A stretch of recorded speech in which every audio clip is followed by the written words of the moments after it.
Welcome back to Indie Cult Horror. As we've been looking at the last couple episodes, this is the last in our series from the 2004 Horrorfind Weekend convention, which was a George Romero love fest. It was full of people who had worked with Romero on his films throughout the years, as well as the man himself. So this last interview in the series is with Greg Nicotero, the N of K and B effects. Nicotero famously got his start with Romero on films like Day of the Dead, working in Savini's effects shops. Went on to form his group after doing Evil Dead 2, and many other films that are staples of the late 80s and the 90s. He's worked with not just Romero and Raimi, but Carpenter and pretty much everyone you can think of in the horror industry in that time. At the point in this convention, which is 2004, they are getting ready and gearing up to go off to Canada to film Land of the Dead, which would be the next installation in the Dead cycle. So this is really the focus at this point. And so it's 2004, which means it is not yet time for Nicotero to go on to work on and help create one of the biggest television shows in cable history, The Walking Dead, which is still a comic book at this point in 2004. So it was really exciting to be able to talk to Nicotero back then, and then his career, which seemed immense and massive to me at the time, just kind of blew up and got even bigger. I will note that Nicotero, when you see him at events today, is the same guy he was back then, which is awesome, and I love that about him. A little anecdote about this interview. This was kind of after the con was over for the day and before the big parties had started up. So Nicotero agreed to come to our room for a quick interview. And he had his wine glass with him from dinner, and he's like, guys, can I leave my glass here? Can you guys have it, like maybe housekeeping can pick it up when they clean up your room? They're like, yeah, sure, no problem. Yeah, we cleaned that glass. That glass is totally in my house. But anyway, enjoy this interview with Greg Nicotero from 2004 Horrorfind Weekend. Greg Nicotero, Nicotero, special effects makeup dork, geek. First question. Where am I looking at you? You can look right at the camera. That's cool. Okay. My first question is, before working on Day of the Dead, were you a fan of horror? Were you a fan of George Romero? Did you know the whole thing? Or? Oh yeah, well I grew up in Pittsburgh, so you can't grow up in Pittsburgh without knowing who George Romero was and who Tom Savini was.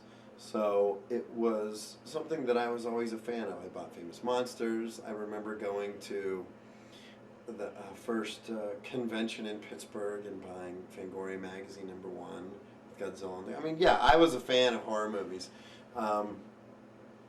Ironically enough, there was a TV show in Pittsburgh called Chiller Theater, and it was hosted by a guy named Bill Cardell. And as I was growing up, I would watch every Saturday night. I would stay up and I would watch Chiller Theater, and they used to show 2 movies. And then when Saturday Night Live became popular, it went to 1 movie, but you'd have to wait till 1 o'clock in the morning. So I would sit there with a wet washcloth, and I'd try to put it on my face as a little kid to stay awake because I wanted to stay up and watch monster movies. So just lo and behold, through a sequence of unique events, I got to meet George. My Uncle Sam is an actor in Pittsburgh, still is, and had a part in the Crazies. So, and was at that time a radio personality in Pittsburgh. So that provided the loose introduction to... Fuck off. Hello, Tom Savini. Oh, I'm doing an interview right now. Okay, do you still love me? All right, bye. No, don't wait for me. All right, goodbye. Tom Savini. I was fortunate enough to be able to meet George Romero through my Uncle Sam, who's a performer in Pittsburgh. And subsequently, through my friendship with George, I met Tom Savini. So when Day of the Dead came about in 1984, George and Chris said, well, hey, do you want to work on the movie? And I had turned down a previous offer to work on Creepshow and said, well, yeah, let me call Tom Savini and see if I can be on his crew. And I called Tom and said, hey, I just got hired on Day of the Dead. Can I be your assistant? That was 20 years ago, June. Or July. It was July of 1984. How old were you then? I was 20 years old. Did you have any experience before that in No. makeup? No, I had no makeup effects or prosthetic experience. But what I did have was a managerial business experience where I was able to keep Tom free to create and imagine the makeup effects, and I sort of managed the department. So I took care of all the purchasing and script breakdowns and making sure the number of appliances and prosthetic pieces per day were ready for each zombie and assigned all those tests. So I sort of ran his department for him, while that freed up Tom to go to set and supervise stuff. And, you know, so and ultimately I created a position for myself that didn't exist. And I took that position, and when I moved to Los Angeles, with the experience that I gained on that movie and other films where I learned how to do makeup effects, and I learned from Tom how to rig gags and his whole idea of misdirection where you're looking over here and somebody holds this thing up, and you know, I learned that with Tom. So I was able to take that knowledge and that experience and go to Los Angeles and meet other makeup effects people and get work on Evil Dead 2, which is the first film that I worked on collectively with Bob Kurtzman and Howard Berger, who became my partners in K&B in 1988. And I cemented a friendship with Sam Raimi and Rob Tapert and Bruce Campbell, who subsequently we did 10 movies with Sam. So it really, it just snowballed. I've always considered myself a guy who has had crossroads in his life, and I had a choice. I could have done Evil Dead 2 or gone to Texas and done Texas Chainsaw 2 with Tom. And I had already committed to Evil Dead 2.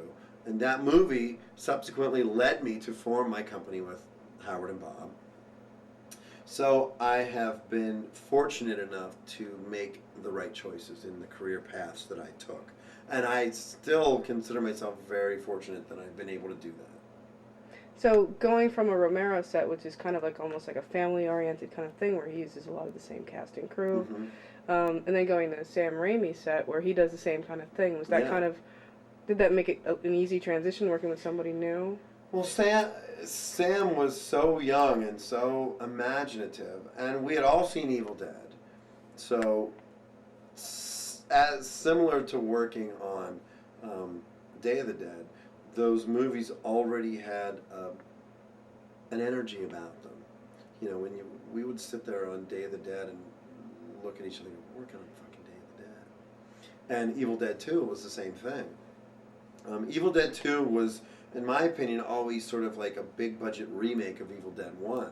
They were able to spend a little money and create characters, and everybody was seasoned a little bit. So Tom Sullivan was there, Bruce Campbell was there, you know, a lot of, you know, Rob Tapert was there, Scott Spiegel, who was originally supposed to be in the first Evil Dead, co-wrote it with Sam. So it's just really unique to see the way that sequences happen in your life. You know, Evil Dead 2 was such a great experience, and my friendship with Scott Spiegel was what spurned K&B, because Scott got his directing job on a movie called Intruder, and he called me and he said, listen, I need some kids that can do makeup effects in their basement for $2,000. And I said, Scotty, we want to start our own company, so this can be our first proving ground. Usually, you know, there's a catch-22 in Hollywood. How do you know that you can do makeup effects if you never keyed a show? But how can you key a show if no one will ever give you the opportunity to do that? So we were very lucky, and my friendship with Scott led to our relationship with Quentin Tarantino. So it's amazing how one person can have such an impact, and how a sequence of events will lead you to where you are today.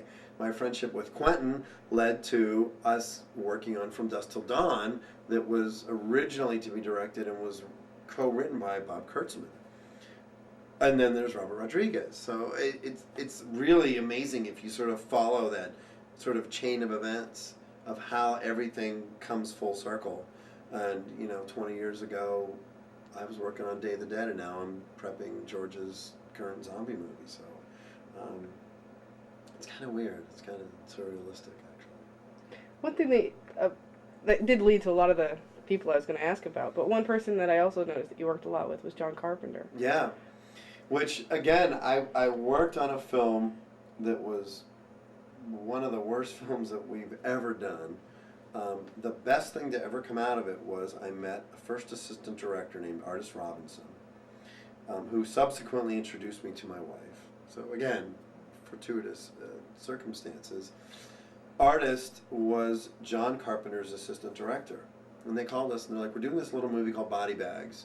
We need some makeup effects. And Greg, I really liked working with you, and maybe you could come and do this. And next thing you know, I'm working with John Carpenter. And then it's In the Mouth of Madness. And then it's Village of the Damned. And then it's Vampires. And then it's Ghost of Mars. And all of a sudden, I'm John Carpenter's guy. And, you know, I consider myself fortunate that I've been able to work with every director that inspired me. I've worked with Steven Spielberg. I've worked with George Romero. I've worked with John Carpenter. I mean, these guys, Quentin Tarantino, even the fact that I worked on Quentin's first movie, I still look at Reservoir Dogs, and I remember seeing that film at a cast crew screening and writing Quentin, not even email, because it was a long time ago, writing Quentin a letter and saying, now I remember why I got into this business, because that movie inspired me. Reservoir Dogs inspired me, and I was so proud to have been associated with it. So I have really been lucky enough to be associated with guys who not only inspired me as a child, but inspire me as an adult, and it's been unbelievable. If I were to quit tomorrow, I could say that I have a body of work that I've contributed to of over 400 films that people would respond to for years to come. So it's almost like your heroes became your contemporaries. You know, you just melded right in the middle. Well, you know, yeah. I mean, I'm here this weekend because I have an opportunity to see people I haven't seen in 20 years and recapture some of that emotional attachment that we all had together. We all were such a great unit back then on Day of the Dead, that to get to see Laurie Cardille and Gary and Tim and George, it really, Tim DeLeo, who plays Miguel in Day of the Dead, said to me last night, I feel like, because I brought my photo album and I had all my pictures from the set on my table, and he said, it all is coming back to me now. The fact that we're all sitting together and we're talking and we're sort of reminiscing and reliving those moments, Tim said, it feels like it was yesterday. And to me, that is the ultimate compliment, to really be able to sit down with people you haven't seen in 20 years and talk to them like it's been 20 minutes is a phenomenal feeling.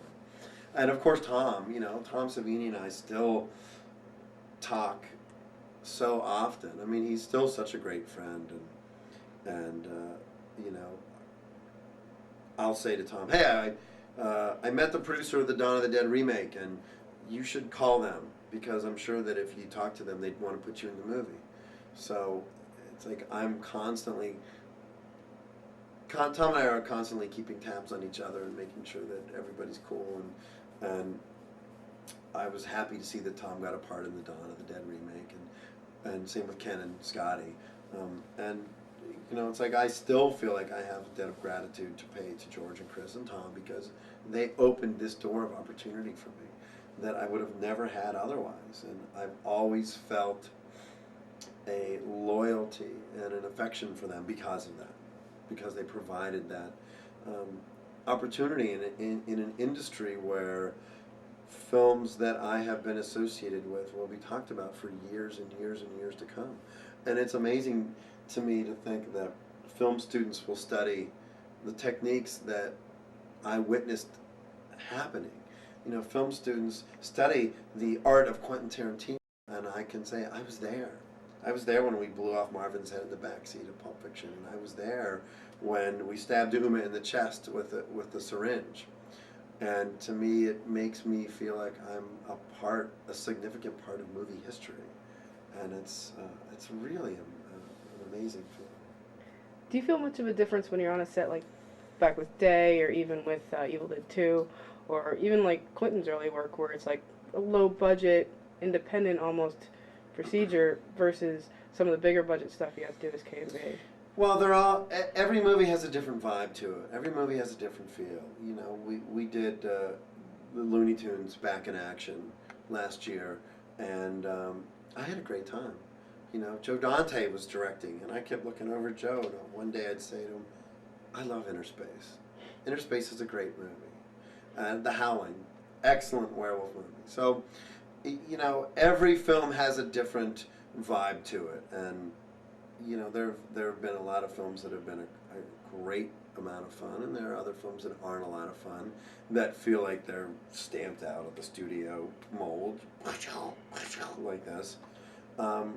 So it's really hard to say. You can't really categorize them one way or another. All I can hope for is that I can do a movie that I have a great time on, and it's a film that I know that I can be proud of. You know, I spent 3.5 months in Austin, Texas, working on Sin City, which is based on a graphic novel by Frank Miller, and Frank and Robert Rodriguez co-directed it, and we had Mickey Rourke, Benicio del Toro, Bruce Willis, Nick Stahl, Jessica Alba, Brittany Murphy, Clive Owen.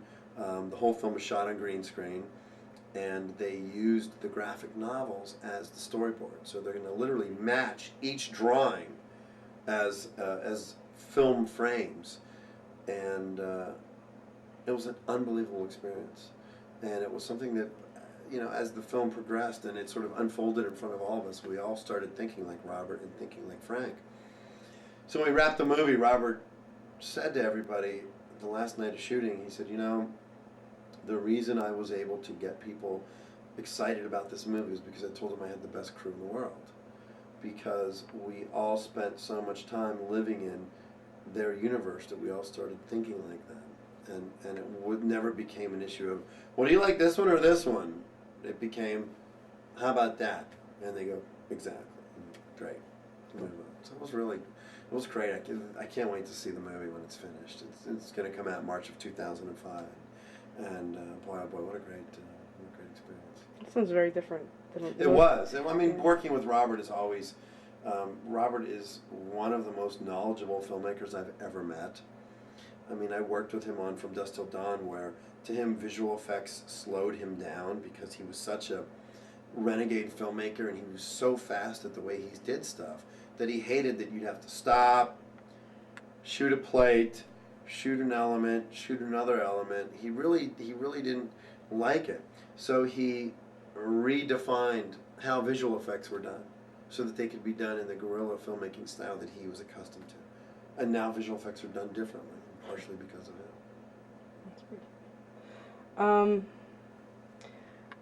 With something like Day of the Dead or Evil Dead 2, where it's become kind of a classic now in both cases, was there points within it when working on it when you're like, you kind of step back a minute and go, we're kind of changing the way effects are done, kind of like how you're saying with Rodriguez, but was that kind of evident in all on earlier projects? I think, you know, Day of the Dead and Evil Dead 2, yeah, the effects more in Day are groundbreaking, because at that point that was the height of Tom's celebrity status as a makeup effects artist. I mean, he still has that status. But Evil Dead 2 and Day of the Dead they're not great movies because they have great effects. They're great movies because they're great movies. Because the stories are solid. The director knew what he wanted. They were all made by people who were as equally excited as the director as to what they were contributing to. And that really is why those films stand on their own.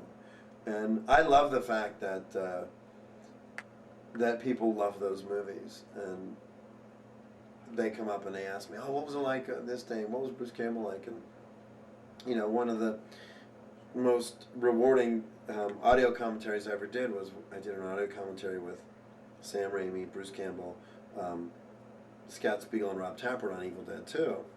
They put it on the Laserdisc and then subsequently made it to the DVD. And so many people have come up to me and said, that is the greatest commentary, because you had the four of us together. I haven't listened to it in a long time, but I remembered so many details about that film, as I do with Day of the Dead, because they were important films to me at the time, and have subsequently become very important films in terms of inspiring an entire new generation of filmmakers. You know, we were prepping the faculty, and Robert Rodriguez was at my house one night, and I said, "Yeah, I did Evil Dead 2," and he went, "Really? You did Evil Dead 2?" And I said, "Yeah, I have 6 hours of footage. Let's watch it." We watched all 6 hours one night at my house because he was so excited, and he's like, "Oh my God, this is amazing!" So it was cool. A lot of that footage is on the it's on the laser. All the footage is on the Laserdisc and the DVDs. Yeah. And it's cool. I mean, to me, it's really, people come up and they say, "We're so glad you had a video camera. We're so glad that somebody thought to document the creation of the movie, because it has become such an important film in horror film history." And we did the same on Army Darkness, and of course all of our footage is on those DVDs as well, because, you know, I mean, it's just rewarding to be able to share that with other horror fans, future filmmakers, or just, you know, aficionados. Now, having the video camera, I was going to ask you about the fact that you had the video camera on set. I don't think that was really a common procedure at the time. No, nobody did. My dad is a big gadget guy, so when we were younger, I remember having an old black and white video camera that was about this big that we had to plug into a big portable, DVD. It wasn't even portable, it was like weighed 500 pounds. And when we did Day of the Dead, it was just, video was just starting to, dawn of the, like in the 70s it was beta, and then the late 70s, early 80s it became VHS. That was the one thing, is that when we were on set for Day of the Dead, I would always grab Tom's video camera, and I would try to line up my shots as close to Mike Gornick as I could get. But, we documented everything, and who would have ever thought? I mean, originally, the only two people that ever had copies of that footage was me and Tom, and whoever Tom made copies for. So, the fact that all that is shared, and it's sad now, because unfortunately we get so caught up in stuff that we forget that all it takes is one person to go and film something, because you get on set, you get busy. But of course now there's every 5 feet there's an EPK crew filming stuff. So starting out as a fan, mm-hmm. all the way through this, and then kind of being part of so much, how is it when you kind of come to something like this, and a convention, you get to actually interact with your fans? Well, usually I'm on the other side of the table. I came to the show because I wanted to show my support to George and to the Day of the Dead and Dawn of the Dead crew and cast, who I'm all friends with. It's funny. I see them and I talk to them. I talk to Ken Foray all the time, and Scotty and David and all those guys. So it's kind of funny that sometimes I feel like I should be on the other side of the table.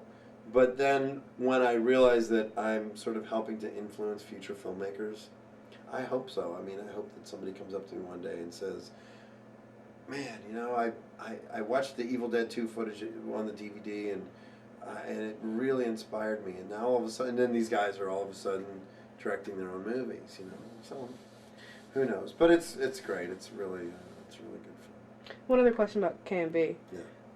How you were saying before, it's almost like a snowball effect. If you meet one person, and then that person kind of introduces you to another crew, and then you just end up knowing all these people. Right. Is that kind of the key to how K&B was on so many projects? Well, we also had 3 partners, and we were able to split the focus and split the job duties. It wasn't like all 3 partners oversaw every movie. I would go off and handle John Carpenter and Robert Rodriguez movies, and Howard would handle another director's movies, and so it sort of, we kind of divvy up the work. It's rather an unusual way of doing it, but and it wasn't because we wanted to work a lot. It was because we established a relationship for ourselves as being reliable and good workers, and people knew that they would get good stuff out of our company, so we'd get repeat business from everybody. I mean, every director we've ever worked with we've worked with more than once. Like numerous times. Toby Hooper, of course, John Carpenter, Robert Rodriguez, Quentin Tarantino. So it's the repeat business that you know that really kicks that in. You know, Castle Rock, we did Misery, and we did City Slickers, and we did The Green Mile. And, you know, we've done a lot of companies that we work for call us again and again, and that's what that's what it's about. That is how a company is able to survive. 16 years. We've been around for almost 17 years. That's a long time. When the advent of computer technology took a gigantic bite out of makeup effects, and we're still around, and we're still going strong. We still, we still work, and we're out there. So.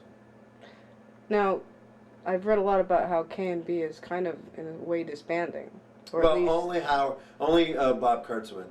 Okay. Bob grew up in Ohio and wanted to raise his children in Ohio. And I completely understand that. I'm from Pittsburgh, and I'm disconnected with my family because they're all still there, and I'm in Los Angeles. And Bob said, you know what? I mean, Bob really hadn't been an active partner in a long time because he had been directing movies. He directed The Demolitionist and Wishmaster, and he had been more actively involved in creating new directing jobs for himself. So when he came to us and said that he was interested in moving back to Ohio and leaving K&B, it really was just, sort of a crossing the T and dotting the I. He really hadn't been 100% involved. But we still want to keep the name K&B because it's still a tribute to Bob's involvement in the company and his idea and the inception of it. So everyone's like, how come it isn't just NB? It's like, well, because Bob, whether he's a partner now or not, he still was involved with creating this company with the other two of us, and we don't feel that it's necessary to change that. So looking back on your career with K&B and with Savini and everything that you've done, any particular favorites when you look back? It's so hard to say. It really is. I've been involved in over 400 movies and TV shows. So to try to pinpoint, I can tell you films that I'm proud of. I can look at Kill Bill and say, the fact that my name is associated with that film, I'm proud of. I can look at From Dusk Till Dawn and be proud of that film. There's a lot of movies. It's just hard, I'll sit there and sit watching The Green Mile and watching my wife cry during the film and think of the emotional and significant impact that those movies are going to have on people. In Misery, I'm hard pressed really to pick a film and go, that's the movie that I think will define me when I'm gone. I don't know. All I can say is that I have been blessed with relationships with filmmakers and visionaries that will continue to inspire people. I got a card from Sam Raimi the other day. I sent him a note the day Spider-Man 2 opened. I mean, we haven't worked with Sam since Simple Plan. And I sent him a note saying, I continue to be proud of you because you've been my friend for so many years. Since 1986, I've been friends with Sam. And, the guy directs the biggest grossing movies in the United States per year. And I got a card written back from him with the little monster smiley face that he always draws and all those things. And I just thought, it made me happy to know him, and it made me happy to have been associated with him, and to see my friends succeed, and to see Sam make movies that people love. It's so rewarding. It's great. So. One last question. Yes. Any dream projects you haven't been able to do yet? I haven't made a 25-foot great white shark yet. But then again, if we were going to do a Jaws movie, it would be CGI. Or they would hire Walt Conte, who did The Sharks in Deep Blue Sea, who's a brilliant effects guy. I'm getting to work with George Romero again after 20 years. That's, to me, a dream project. Well, not 20, because I worked at Monkey Shots. So, wow, I don't know. Any people that you haven't worked with yet that you want? I'd love to work with Edgar Wright and Simon Pegg, who did Shaun of the Dead. I respect that movie so much. It's such a great film. Guillermo del Toro is a good friend of mine. I haven't worked with Guillermo yet, but we've been friends since 1997, and I'm proud to go see his movies. And you know, he invited me to the world premiere of Hellboy in Austin, Texas, and you know, the fact that he invites me to his screenings, and I love going to support his movies. He did a little promo presentation in Los Angeles, and I went just to support the movie and hear. And I get home, and there's a call from his cell phone. Oh, Greg, it's so great to see you coming out to support the movie. And I'm thinking, well, I'm there because I admire your work, and you're my friend, you know. So I'm sure that I will get to work with these guys because I got a lot of years ahead of me, and they have a lot of years ahead of them. There you go. Thanks so much for your time. Did we cover it? We got everything. Thanks again for watching Indie Cult Horror. I hope you guys have been enjoying all these particularly Romero-based interviews from this period. So next time will be our last interview for this series. And I believe it's also 2004 from Monster Mania, one of their first conventions down in Cherry Hill. And until then, thanks again for watching Indie Cult Horror, and I will see you next time. Thanks.